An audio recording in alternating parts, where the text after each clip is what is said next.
وسلام على عباده الذين اصطفى أما بعد فأعوذ بالله من الشيطان الرجيم بسم الله الرحمن الرحيم ولقد كرمنا بني آدم وقال تعالى أولئك كالأنعام بل هم أضل صدق الله العلي العظيم সবাই দুরূদ শরীফ পড়ি আল্লাহুম্মা সাল্লি আলা সাইয়্যিদিনা নাবিয়িনা ওয়া হাবিবিনা ওয়া মাওলানা মুহাম্মদ সাল্লাল্লাহু আলাইহি ওয়া আলা আলিহি ওয়া আসহাবিহি ওয়া বারাকা ওয়া সাল্লাম। শুকরিয়া আদায় করতেছি মহান রব্বুল আলামিনের দরবারে। প্রায় এক বছর পরে আবার বরিশাল বিভাগীয় কওমি মাদ্রাসা ঐক্য পরিষদের এই সম্মেলনে উপস্থিত হতে পেরেছি। শুকরিয়া তান বলি আলহামদুলিল্লাহ। এক বছরের ভিতরে অনেকেই আমাদের মাঝে ছিল, নাই তার ভিতরে উল্লেখযোগ্য আমাদের প্রাণ প্রিয় মুরব্বী আল্লামা নুরুল হুদা ফয়েজি, যিনি কওমি মাদ্রাসার এই ঐক্য পরিষদের একজন অতন্ত্র প্রহরীর মতো আগ্রহ সহকারে তিনি দায়িত্ব পালন করতেন। আল্লাহ রাব্বুল আলামিন তার দরজা বেহেশতে বুলন্দ করে দেয়, আমিন। এর ভিতরে অনেক মুরব্বীরা নাই, অনেক আমার যুবকরা মা বোনরা নাই। এমন একদিন আসবে, আল্লাহ কবুল করলে সম্মেলন চলতে থাকবে, আমরা থাকবো না। তাই মূল ব্যাপার হলো এই, এমন জীবন তুমি করহে গঠন মরণে হাসিবে তুমি কাঁদিবে ভুবন। আজকে অনেক মুরব্বীরা আমাদের থেকে চলে গেছেন, তাদের পদঙ্ক অনুসরণ করে আমরা যদি আলোচনা ইতিহাস আমরা সেভাবে চলতে পারি, আমাদের জীবনে আলহামদুলিল্লাহ কামিয়াব আসবে। আমি কথা বেশি লম্বা চওড়া না বলে সংক্ষেপ বলছি, যেহেতু আলহামদুলিল্লাহ নামাজের সময় আসছে, বেশি সময় খুব বেশি নেয়। এরপর আল্লামা মামুনুল হক সাহেব হুজুর তিনি আসবেন, ইলিয়াস গুম্মান সাহেব হুজুর আল্লাহর রহমত তিনিও আসবেন, আর অনেক ওলামায়ে কেরাম আসবেন। অনেক ওলামায়ে কেরাম আলোচনা রেখেছেন। আমি আপনাদের সামনে কুরআনুল কারীম থেকে আয়াত শরীফ তেলাওয়াত করেছি। আয়াতের ভিতরে আল্লাহ বলছেন, যত মাখলুকাত আমি সৃষ্টি করেছি এর ভিতরে সর্বশ্রেষ্ঠ সম্মানিত করে আমি মানুষকে সৃষ্টি করেছি। সবাই বলি আলহামদুলিল্লাহ। তাহলে আমরা যারা মানুষ সৃষ্টির সেরা বলে, এরপরে যে আমি আয়াত শরীফ তেলাওয়াত করেছি, আয়াতের ভিতরে রব্বুল আলামিন বলেন এক শ্রেণীর মানুষ চতুষ্পায় জানোয়ারের মতো। এরপরে আল্লাহ বলছেন বাল হুম আবল, তার চেয়েও খারাপ। এরপর আল্লাহ রাব্বুল আলামিন অন্য আয়াতে বলছেন শাররুল বারিয়া। এক শ্রেণীর মানুষ সৃষ্টির ভিতরে সবচেয়ে নিকৃষ্ট জানোয়ার নাম হলো শূকর। এক শ্রেণীর মানুষ শূকরের চেয়েও খারাপ। এখন কথা হলো, কোন মানুষ সর্বশ্রেষ্ঠ আর কোন মানুষ নিকৃষ্ট? ওমর ফারুক রাদিয়াল্লাহু তাআলা আনহু প্রথম অবস্থায় তিনি কাফেরদের ভিতরে অন্তর্ভুক্ত, শুধু তাই না, এর চেয়ে জঘন্য আর থাকতে পারে না। আল্লাহ রাসূল সাল্লাল্লাহু আলাইহি ওয়াসাল্লামকে কতল করার জন্য রওনা করছেন, এর চেয়ে কি আর নিকৃষ্ট থাকতে পারে? পারে না। তাই ওমর ফারুক রাদিয়াল্লাহু তাআলা আনহু মাঝখানের ঘটনা আমরা প্রায় সবাই জানি। সেই তরবারি নিয়ে ইসলামের পক্ষে যখন স্লোগান তুলছিলেন, তখন সে মানুষদের ভিতরে সমস্ত মাখলুকাতের ভিতরে সর্বশ্রেষ্ঠ মানুষ হিসাবে দুনিয়া এবং আখেরাতে পরিচয় লাভ করেছে। কথা ঠিক না? আচ্ছা বলেন তো, একটু আগে ওমর ফারুক রাদিয়াল্লাহু তাআলা আনহু তিনি যে কাফেরদের ভিতরেও মানুষ সমস্ত মাখলুকাতের ভিতরে নিকৃষ্ট, তখন তার চক্ষু দুইটা ছিল। কিন্তু যখন একটু পরে ইসলামের পক্ষে স্লোগান দিয়া যখন রাজপথে নামছিলেন, তখন তার চক্ষু দুইটা না কোনো পরিবর্তন হচ্ছে? দুইটাই তো ছিল। হাতের দিক থেকে কোনো পরিবর্তন হইল? পায়ের দিক থেকে চেহারা একটু আগে যা ছিল একটু পরে তাই আছে। তাহলে বোঝা গেল কোন পরিবর্তনের মাধ্যমে যেই মানুষটা সবচেয়ে ছিল নিকৃষ্ট, সেই মানুষটা হল সর্বোৎকৃষ্ট। সেই জায়গাটা কি? সেই জায়গাটার নাম হলো কলবের পরিবর্তন। কথা ঠিক না? কিসের পরিবর্তন?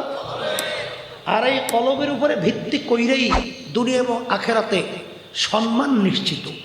বেলাল হাবশী রাদিয়াল্লাহু তাআলা আনহু গোলামের ছেলে গোলাম, বংশের দিক থেকে নিচু, চেহারার দিক থেকে কালো, শিক্ষার দিক থেকে বকলম, পয়সার দিক থেকে রিচ্ছ, কিন্তু দুনিয়ার দিক থেকেও সম্মানিত, আখেরাতেও সম্মানিত। কিসের কারণে? চেহারার কারণে, বংশের কারণে, শিক্ষার কারণে, সম্পদের কারণে। তাহলে বোঝা গেল এই সম্মানটা তার আসছে কিসের কারণে? কলবের কারণে। আর বেহেশতে যাওয়ার জন্যে আল্লাহ রাব্বুল আলামিন শর্ত লাগিয়েছেন, ইল্লা মান আতাল্লাহা বিকলবিন সালিম। ওই কলবের উপরে ভিত্তি কইরেই কিন্তু আপনার আমার জন্য জান্নাত নির্ধারিত।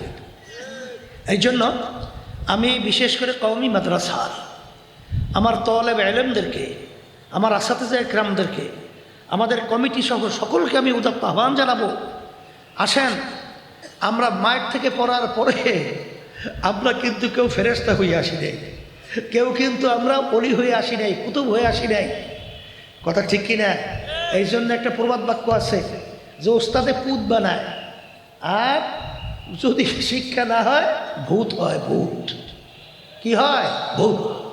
আমার আব্বাজান রহমাতুল্লাহি আলাইহি বলতেন, একটু আগে যে আলোচনা আমি শুনতেছিলাম, যে শিক্ষা জাতির মেরুদণ্ড, আব্বাজান রহমাতুল্লাহি আলাইহি একটা কথা বলতেন, সব শিক্ষাই জাতির মেরুদণ্ড নয়, আদর্শ এবং ইসলামী শিক্ষাই হলো জাতির মেরুদণ্ড। তার বাস্তবতা হলো, আমি সংক্ষেপে বলবো যে আমাদের দেশ পরিচালনা করে এমপি মন্ত্রীরা। কারা? এমপি মন্ত্রীরা। সংসদের ভিতরে বিল উত্থাপন হয়, সেখানে হা হা জয়যুক্ত হয়েছে, হা জয়যুক্ত হয়েছে, এর অর্থ আইন পাশ হয়ে গেছে, এই অনুযায়ী দেশ চলে। ঠিক কিনা? তাহলে এমপি মন্ত্রীদের ভিতরে টিআইবি একটা সংস্থা, তারা 100 এমপি মন্ত্রীর ভিতরে একটা তদন্ত করছিল, জরিপ করছিল। এই বাংলাদেশে 100 এমপি মন্ত্রীদের মধ্যে 97 জনের মতো এমপি মন্ত্রী পাওয়া গেছে চোর। কি পাওয়া গেছে? অর্থাৎ দুর্নীতিগ্রস্ত। কয়জন? এখন অনেকে বলতে পারেন হুজুর 3 জন তো ভালো ছিল, কলে 3 জনও বলে চোর, একটু কম চোর। এটা কিন্তু আমরা তদন্ত করি না, বিদেশে একটা সংস্থা। তো 100 জনের ভিতরে 100 জনই দুর্নীতিগ্রস্ত, চোর। আমাদের গরিব ভাইরা, বিশেষ করে এই বাংলাদেশ চলে, বিশেষ করে উল্লেখযোগ্য কৃষক ভাইরা অর্থ উপার্জন করে, আমার রাস্তায় রিক্সাওয়ালা ভাইরা অর্থ উপার্জন করে, আমার শ্রমিক ভাইরা অর্থ উপার্জন করে। বিদেশে আমার ভাইরা এই রৌদ্রের ভিতরে চামড়া পুড়ে কালো হয়ে যায়, রেমিটেন্স পাঠায়, সেই অনুযায়ী দেশ চলে। আর মাঝখানে এক সাইডে ওরা এলেক্ট পারসেন, ওরা ওই ক্ষমতার চেয়ারে বৈশা আমাদের টাকা তো এই দেশের ভিতরে সংগ্রহ তো দূরের কথা, আমাদের দেশের টাকা ওরা বিদেশে পাচার করে। কথা ঠিক নেবে? ঠিক। এই যে আওয়ামী লীগের সময় ভূমিমন্ত্রী, শুধু তার একা 3টা দেশের মধ্যে বাড়ির সন্ধান পাওয়া গেল 620টার মতো বাড়ি। এই ফ্যাসিস্ট আওয়ামী লীগের ভূমিমন্ত্রী, তাই সেখানে 620টার মতো বাড়ি, দাম আসছে প্রায় 5700 এত কোটি টাকা। কিন্তু আমার কথা না, কিন্তু পত্রিকা রিপোর্টে আসছে। আচ্ছা বলেন তো, এই প্রথম আলো পত্রিকা কিন্তু এই রিপোর্ট আসছে, তাই সেখানে এই যে 5700 কোটি টাকা, 620টার মতো বাড়ি, এই যে অর্থ, এসব তার আব্বাই রেখে গেছিল, এইটা সে ওয়ারিস হিসেবে পাইছে, ওই টাকা দিয়েই তো বাড়ি করছে, তাতে দাদায় রেখে গেছিল। এই টাকা কাদের? আপনার আমার ঘাম ঝরানো এই গরিব শ্রেণী আমার বাজানদের, এবং বিদেশে রোদ্রে পুইরা এই টাকা বাংলাদেশে পাঠায়। সেই টাকাগুলো ক্ষমতার মসনদে বসে তারপর বিদেশে পাচার করে এরকম 620টার মতো বাড়ি তৈরি করে। এই কথা ঠিক কিনা? ওরা হইল ভোগী, আমরা হইলাম ত্যাগী। ওরা হইল ক্ষমতা প্রেমিক, আমরা হইলাম দেশপ্রেমিক। এই জন্য অনেক সময় আমরা বলে থাকি যে আব্দুল হামিদ সাহেব আওয়ামী লীগের সময় প্রেসিডেন্ট ছিল, যখন আমাদেরকে আহ্বান করেছিল সংলাপের জন্যে, তখন আমিও গেছিলাম প্রেসিডেন্ট ভবনে। তাই সেখানে প্রেসিডেন্ট পাশে এরকম পাশে পাশে বসা। তখন আমাদের একজন লোক বলতেছে যে প্রেসিডেন্ট সাহেব, আপনার একটা কথা আমরা বিভিন্ন জায়গায় উদ্ধৃতি হিসাবে এটা আমরা আলোচনা রাখি। কি কথা? বলে আপনি বলেছিলেন যে প্রতি বছর বাংলাদেশে যে টাকা দুর্নীতি হয়, চুরি হয়, এই দুর্নীতির টাকা দিয়ে পদ্মা সেতুর মতো একটা সেতু প্রতি বছর তৈরি করা যায়। তখন তিনি বলছিলেন, আমি একটা বলিনি, আমি 2টা পদ্মা সেতুর কথা বলছি। তাহলে এই কথাগুলো আমি বলার একটা উদ্দেশ্য আছে। সেই উদ্দেশ্য হলো এই যে 53 বছর শেষ হলো, 54 বছর চলছে। আমাদের দেশটা স্বাধীন হলো, রক্ত দিল, জীবন দিল, মায়ের কোল সন্তান হারা হলো লক্ষ লক্ষ মানুষ। না কথা ঠিক নেবে ঠিক? তাই সেখানে আপনার এই দেশকে নিয়ে আমাদের একটা ভাবনা চিন্তা আছে না নাই? একটা ইমানের অংশ আমাদের দেশ নিয়ে নাই না নাই? কিন্তু যারা পরিচালনা করলো এই 53 বছরে এই দেশটাকে, এত সুন্দর দেশটাকে, এর একবার দুইবার নয়, তাম দুনিয়ার মধ্যে 5 বার চোরের দিক থেকে তাম দুনিয়ার ভিতরে ফার্স্ট বানিয়েছে। এদের পরিচালনায় হাজার হাজার মায়ের কোল সন্তান হারা হয়েছে। এদের পরিচালনায় এই বাংলাদেশ থেকে টাকা পাচার করে কানাডা সহ বিভিন্ন জায়গায় বেগম পাড়া তৈরি করেছে। এদের পরিচালনায় আমাদের স্বাধীন দেশটা আমরা পরাধীনতার জিনজিরের মধ্যে 54 বছর পর্যন্ত আবদ্ধ ছিলাম। কথা ঠিক না বে ঠিক? নাহলে আজকে আমরা চিল্লাইতেছি। আজকে কওমি মাদ্রাসা ঘোষণাপত্রের ভিতর দাবি শিক্ষা সিলেবাসের মধ্যে ইসলাম বিদ্বেষী, ইসলাম বিরোধী সেই কথাগুলো উঠিয়ে দিতে হবে। সেখানে ঢুকানো যাবে না, সেখানে ইসলামী শিক্ষা চালু করতে হবে। কাকে বলছেন? কে করবে? আমরা তো দেখেছি যারাই এসেছে তারাই ইসলামের উপরে নাম ব্যবহার করে ইসলামকে জবাই করেছে। কি বাস্তব না বাস্তব? বাস্তব না বাস্তব? এই যে দেখেন অন্তর্বর্তীকালীন সরকার, যে কোনো বাংলাদেশের জনগণের ভোটে সরকার নয়, এরা আসার পরে বিশেষ করে কারবার খালাস করছিল একটা নারী নীতি, আর একটা হইল প্রাইমারি লেভেলে প্রায় 62 না 63 না 66 হাজারের মতো শিক্ষক শিক্ষিকা সেখানে নিয়োগ দেবে। বাচ্চাদেরকে ড্যান্স শিখাবে, নাচ শিখাবে, গান শিখাবে, যৌনচর শিখাবে। আলহামদুলিল্লাহ আজকে আমরা রাজপথে থাকার কারণে আল্লাহর খাস মেহেরবানিতে একটাও বাস্তবায়ন করতে দেই নাই এবং করতে দেওয়া হবে না ইনশাআল্লাহ।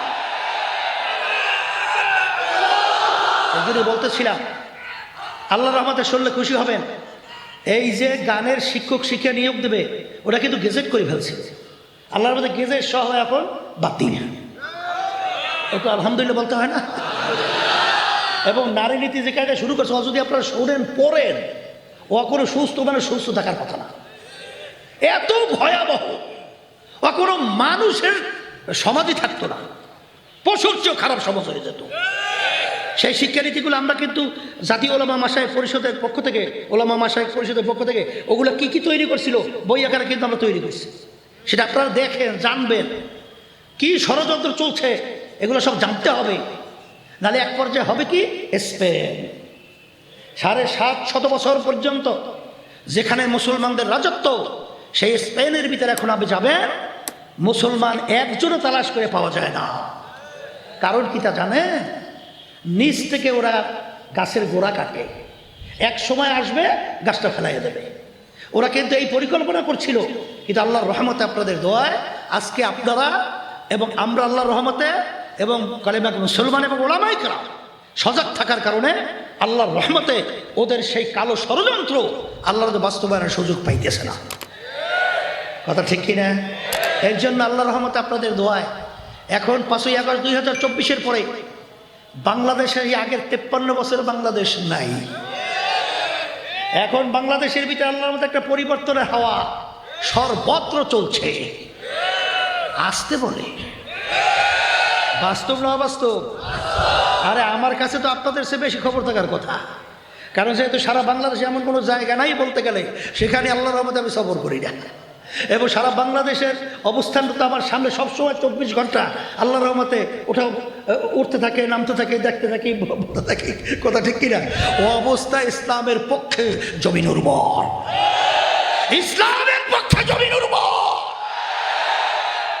আজকে যদি ইসলামের পক্ষে আমরা আওয়াজ তুলতে পারি, এই বাংলাদেশের মধ্যে যারা বিদেশে বসে আমাদেরকে গোলাম বানাবে, ইসলামের বিরুদ্ধে ষড়যন্ত্র করবে, ওদেরকে উৎখাত করে বঙ্গোপসাগরে নিক্ষেপ করতে পারবো, সবাই এসে গেছে ইনশাআল্লাহ।